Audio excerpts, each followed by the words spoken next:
کہ حضرت عمار بن یاسر اور حضرت علی اور مرتضیٰ شیر خدا رضی اللہ تعالیٰ عنہ تشریف لے جا رہے تھے تو ایک میدان سے گزر ہوا آپ کا، تو وہاں پر دیکھا گیا کہ چونٹیاں ہی چونٹیاں ہیں، چونٹیوں کی تعداد بہت زیادہ ہے۔ تو حضرت عمار بن یاسر رضی اللہ تعالیٰ عنہ نے فرمایا الحمدللہ رب العالمین، آپ نے اللہ کا شکر ادا کرتے ہوئے، اللہ کی حمد و ثنا بیان کرتے ہوئے آپ نے فرمایا وہ ہمارا رب، وہ ہمارا پروردگار کتنا عظیم ہے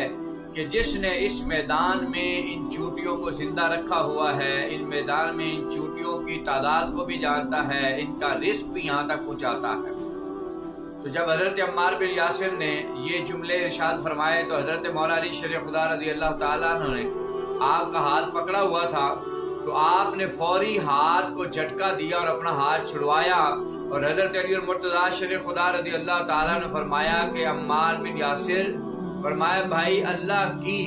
حمد و ثنا، اللہ تعالیٰ کی تعریف و توصیف جو ہے یہ بجا ہے،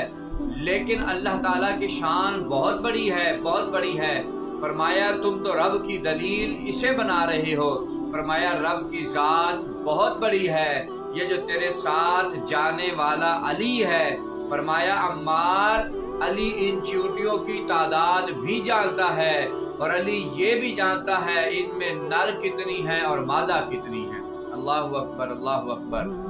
نبی پاک صلی اللہ علیہ وسلم کے اس غلام کی، سرکار کے صحابی کی اور حضور صلی اللہ علیہ وسلم کے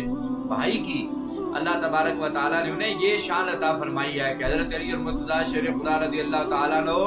ان چونٹیوں کی، جو میدان میں چونٹیاں ہی چونٹیاں تھیں، پاؤں دھرنے کی جگہ نہ تھی، تو علی اور مرتضیٰ شیر خدا نے فرمایا کہ عمار میں ان کی تعداد کو بھی جانتا ہوں، اور میں یہ بھی جانتا ہوں ان میں نر کتنی ہے، مادہ کتنی ہے۔ تو ہم قربان جائیں حضرت علی اور مرتضیٰ شیر خدا رضی اللہ تعالیٰ عنہ کے علم پر کہ اگر حضرت علی اور مرتضیٰ شیر خدا کا علم کا یہ کمال ہے تو پھر خود مصطفیٰ کریم صلی اللہ علیہ وسلم کی ان کے قدموں کے طفیل سے یہ مقام ملا ہے، پھر میرے آقا کا اپنا علم اور حضور کے کمالات